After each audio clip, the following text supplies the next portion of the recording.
గురుభ్యో నమః. హరి ఓం. ఎందరో మహానుభావులు అందరికీ నా నమస్కారాలు. వాస్తవం, జ్యోతిష్యం నిజం అనేటువంటి నినాదంతో మనం ముందుకు వెళుతూ ఉన్నాం.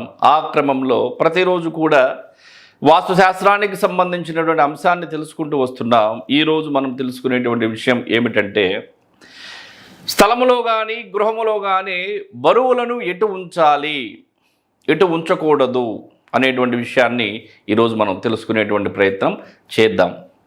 ఎందుకంటే మహర్షులు నిర్మాణములు వికృతంగా ఉండకుండా, అంటే వికృత నిర్మాణాలు ఉండకుండా సవ్యంగా సామరస్యంగా నిర్మాణాలు ఉండుట కోసం వాస్తుశాస్త్రానికి సంబంధించి వాస్తుశాస్త్రమును నిర్మాణాల విషయంలో ఎటువంటి జాగ్రత్తలు తీసుకోవాలనేటువంటి విషయాన్ని మహర్షులు మనకు అందించడం జరిగింది.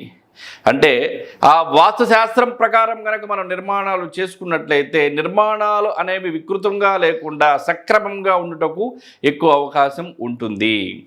తద్వారా కూడా మనకి మంచి జరుగుటకు, అభివృద్ధి చెందుటకు ఉపయోగపడుతుంది.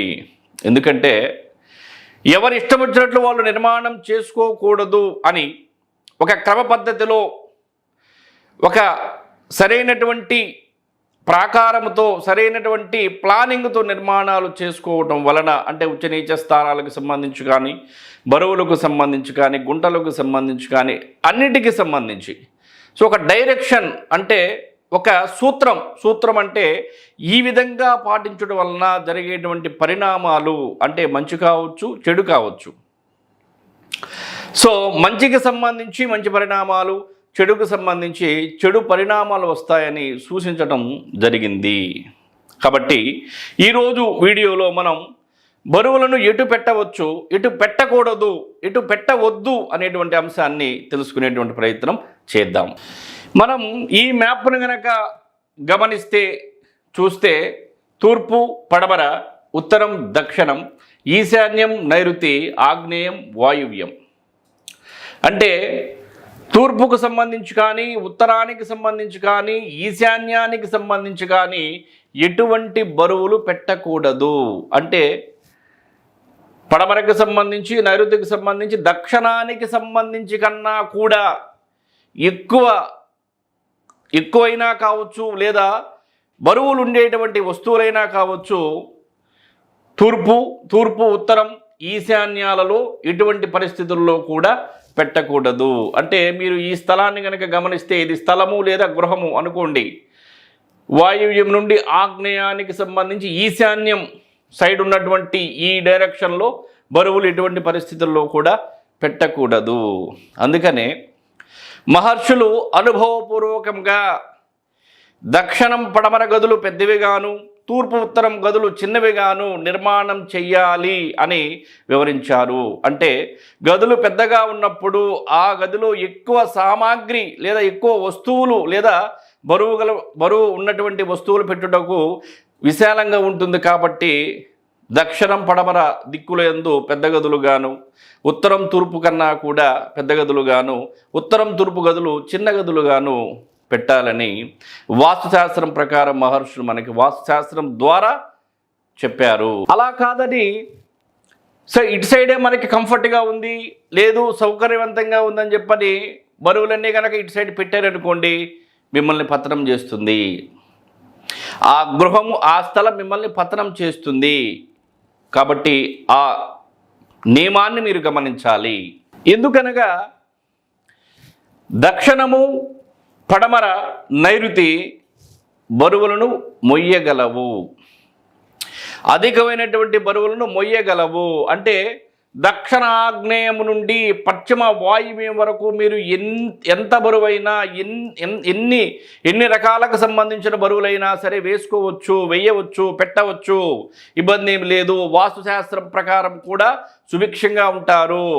మీ యొక్క జీవితము ఈ గృహ నిర్మాణంలో గనక దక్షిణాగ్నేయము నుండి పడమర వాయువ్యం వరకు, నైరుతి మూల పడమర భాగంలో, దక్షిణ భాగంలో గనక మీరు బరువులు గనక పెట్టినట్లయితే ఆ ఇంటిలోని వారి యొక్క జీవితాలు సుఖవంతంగా సుఖమయమయ్యి సుఖవంతంగా ఉంటారు. మరలా తూర్పు ఉత్తర ఈశాన్యాలకు సంబంధించి తేలికపాటి బరువు ఉన్నటువంటి వస్తువులు కానీ తేలికపాటి బరువులు ఉన్నటువంటి నిర్మాణాలు కానీ ఉండుట మంచిది. సో తేలికపాట లేదు, అసలు బరువు లేకపోవటం కూడా సౌఖ్యము. ఆ గృహములో నివసించేటువంటి వారికి, ఈ స్థలంలో ఉన్నటువంటి వారికి సౌఖ్యము.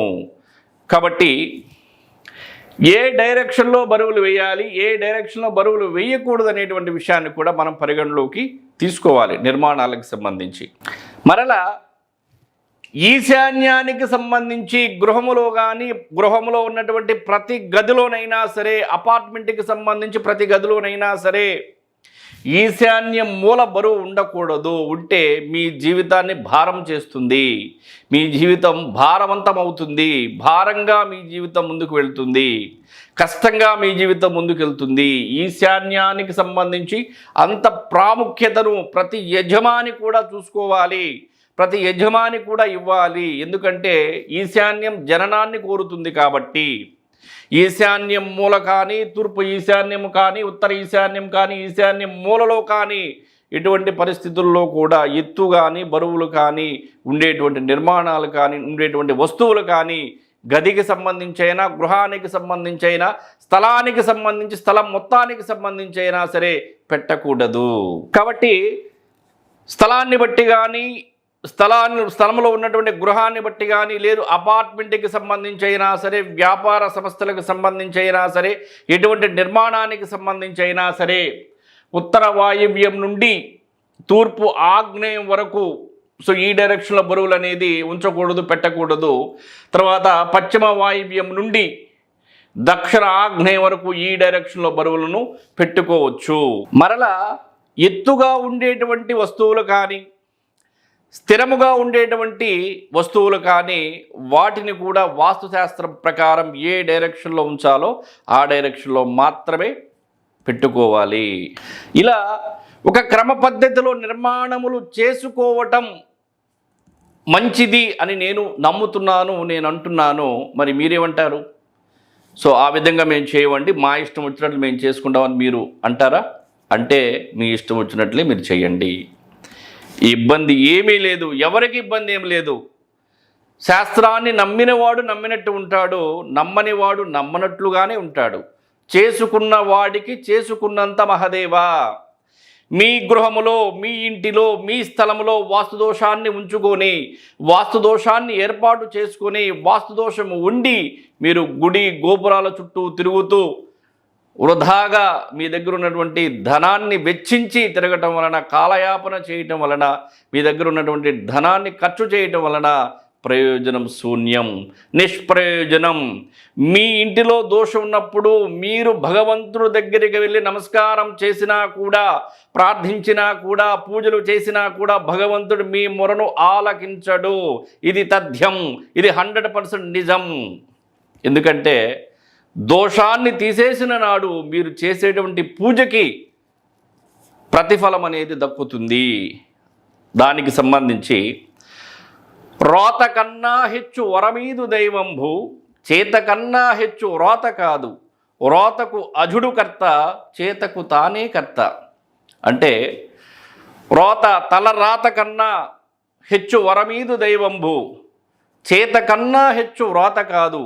అంటే బ్రహ్మ రాసినటువంటి రాతను కూడా మనం కష్టపడి సూక్ష్మంగా వెళితే బ్రహ్మ రాసినటువంటి రాతను కూడా మనం మార్చుకోవచ్చు. బ్రహ్మ రాసిన రాతకి అజుడు అంటే బ్రహ్మకర్త, చేతకు తానే కర్త. చేసుకున్న వాడికి చేసుకున్నంత మహదేవ.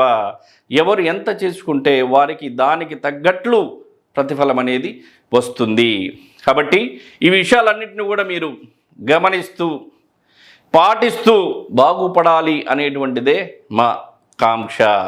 దేవుడే ఉన్నాడని చెప్పని, దేవుడే చూసుకుంటాడని చెప్పని మూర్ఖంగా, మొండిగా, కష్టాలు పడుతూ, బాధలు పడుతూ, అవమానాలను ఎదుర్కొంటూ, నానా కష్టాలు పడుతూ దేవుడి మీద భారం వేస్తే కుదరదు. దోషాన్ని మీరు పసిగట్టి, దోషాన్ని మీరు తీసేసుకున్న రోజు మీరు అవస్థల పాలు అవ్వాల్సినటువంటి అంత కర్మ మీకు పట్టదు. కాబట్టి దాన్ని మీరు గ్రహించాలి. గ్రహించాల్సినటువంటి విషయం ఎంతైనా ఉంది. సర్వే జనా సుఖినో భవంతు. నమస్కారం.